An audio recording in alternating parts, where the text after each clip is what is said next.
Hey YouTube, Heretic you here with part 2 of my little mini series I want to called Fundamentals in Malifaux.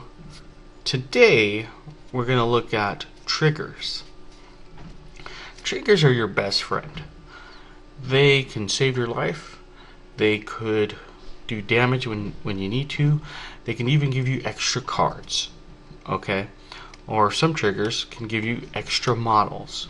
So it's important to understand triggers. Now the first couple of games that I played at Malifaux, I didn't declare any triggers. And then after the game I realized, oh wait a second, you know, if I declared this trigger, this guy would have been dead. And so ever since then I've made it my goal to concentrate on every duel to make sure that there isn't some trigger that I'm not missing. Okay? Because the most important thing about triggers is they have to be declared. Even if they're automatic, they're not, because this isn't a video game, it's not like the damages or whatever the trigger effects are automatically applied. You have to remember them, and it's your responsibility to declare them. And sometimes you'll get the trigger and you don't want to declare them. That's the other side, is that you might not want to declare that trigger, but at least have it in your mindset that in every duel, especially if you're new, you want to look at your cards and say, yeah, did that trigger anything? Okay? It slows down the game, but especially if you're new, triggers can make the difference, and forgetting about triggers is can be, game changing, really, especially if the other guy knows all his triggers. Okay, so very simply, we're going to go over some attack triggers and some defense triggers. Okay, and like before, we are going to deal ourselves a control hand. Yeah, let's go 6 cards. Okay, so this is our control hand. It's not bad. Some people might say holding onto that black joker is a good thing. That's up for debate. So we're going to concentrate on an easy attack trigger. We're going to use this Death Marshal as our example. Okay, so if we look at the card, there's a lot of text here. I think the light's bouncing that off, but trust me, there's a lot of text on here. On your card, though, they usually separate them out. They'll have a section for abilities, a section for spells, and a section for triggers. He's got a very nice trigger called Critical Strike, okay? And it requires a ram. That's the other thing about that I need to mention about triggers. They are triggered by suits in the deck, okay? So that's when the suits come into play. There's another section like spells, sometimes require suits, but triggers normally require a suit. So that's where you really have to be conscious and aware. Critical Strike is one of those hard to remember triggers because it's automatic. The ram is already on his Peacebringer, and it's grayed out on the trigger description, which means he also gets it for his Peacebringer and his Peacebringer blade. So if we look at his damage, the damage on the Peacebringer blade is 2, 3, 4, but in actuality with the Critical Strike trigger, it's a 3, 4, 5. Okay, so this could impact a game if you're in the middle of playing a game and you're doing duels and you're flipping damage, and you're like, oh yeah, you take 3 points of damage. You forgot the Critical Strike. You actually did 4, and maybe taking out that model, you didn't have to attack him again or whatever. It does matter here. The other thing about Critical Strike is you get an additional +1 damage for every ram on the attack flip. So let's say Mr. Death Marshal here is attacking Summertooth Jones. he's going to declare a ranged strike with his Peacebringer gun. It's 10-inch range, and it's a CB of 5. Now, we learned about the card mechanic and stats on the last video, so I won't go over it again. Look at that. So he flips a 9, and right away he can declare his critical strike trigger. Now, Summer's going to flip a red joker, and so even though this shot's going to miss, get in the habit of declaring your trigger anyways, okay? So that trigger didn't go off. That's fine. He has another action point, and he'll shoot again. Summer's so hard to kill, I'm telling you. So he declares another strike. Okay, this time he flips a 11 of masks, and Summer flips a 3 of rams. Okay, this time he can say, okay, so Summer's defense is 6, so that brings him up to 9, and our Death Marshal here on his Peacebringer has a combat of 5, so he's at 16, so a difference of 7. Even though I'm winning, let's say it went to Summer, and say Summer didn't want to cheat, just for an example, okay, I could cheat in this ram right here. Okay, declare the critical strike trigger. Now I have the ram on the attack flip plus the ram on my weapon. That gives me plus 2 damage. So now a straight flip, right, is moderate damage. Just with moderate damage, I've done 5 points to Summertooth. So that's the importance of that trigger. And it's an easy trigger to forget because it's automatic. So don't feel bad like your first couple games if you forget to declare a critical strike. Unless you've seen this video, then you have no excuse. Okay? Let's go over a defensive trigger. Let's do the same sequence again. The Death Marshal firing at Summertooth Jones.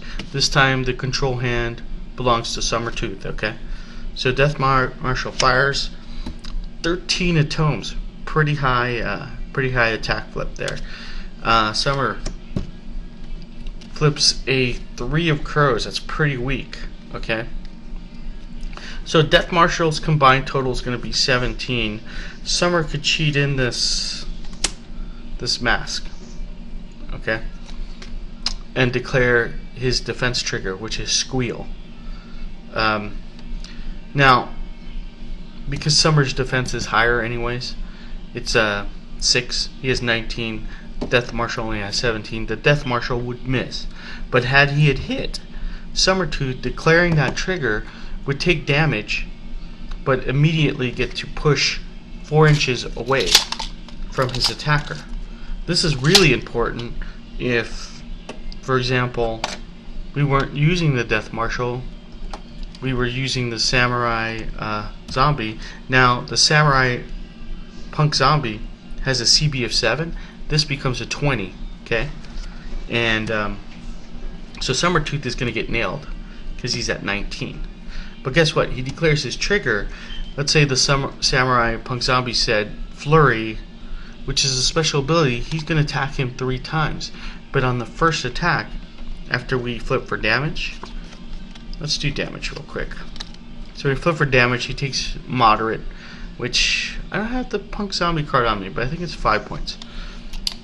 Oh, you'd also get an additional flip for. Actually, they would cancel out for the paired weapon, but that's okay. I digress. Summer then would, even though he took damage, would be able to push 4 inches away, and now the rest of his attacks are wasted. So defense triggers very important. Okay, every trigger is really important. You want to remember when you're playing, just remember during the duels, just have your card in front of you and say, you know, did I trigger anything? What does that trigger do? Do I want to declare it? Because sometimes you don't. I'll give you an example. Let's do another one. Use Summer again, and This is my newly painted Sheamus. I know you can't see him from this angle. He's not quite done, but he's almost there. You're gonna use Sheamus, okay? Hopefully, fate deals me a decent control hand.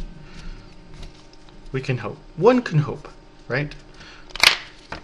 We'll just shuffle. Make sure you're not cheating, right? Let's see what happens. Okay, so we'll go six cards in my control hand, right? Okay, awesome. This is perfect. Perfect example.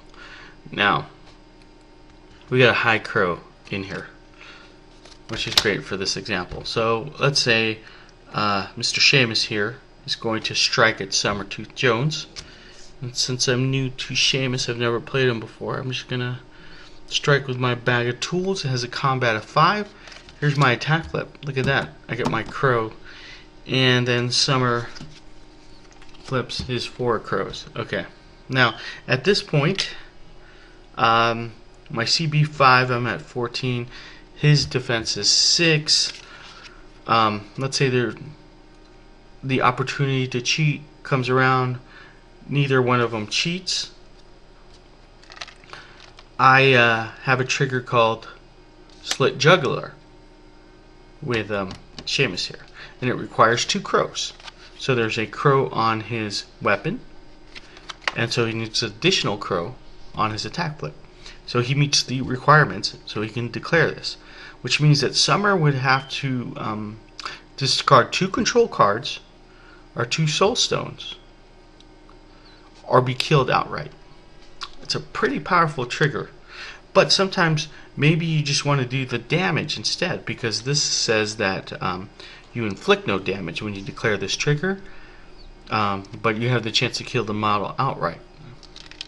So maybe the guy's got a big control hand and he's got a lot of soul stones, so making him waste it at this point in the game, maybe you don't want to do it. You just rather dish out the damage. You don't have to declare that trigger, but it is a nice trigger. So next time I use them, I'll have to try that out. So that, in a nutshell, is triggers. There's a lot of different triggers. I can't go over them all. There are some really cool ones, like Dumb Luck on the Gremlins, which deals, requires a ram. And if you win the attack flip, you're going to do double damage on your damage flip to your opponent.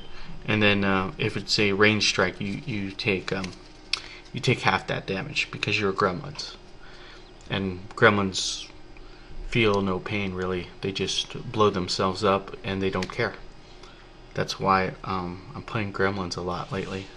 Anyways, that's triggers. So I hope you enjoyed the video. Hope that helps someone, because I know when I was new, triggers were like mind-blowing, and I couldn't remember any of them, and half the time I couldn't understand what they do. Just what I would say is get in the habit of declaring it, even if it doesn't matter, even if you're going to lose the duel anyways and it's not going to help. Declare the trigger. Just get in the habit of doing it, okay? And I'll see you guys in the next video.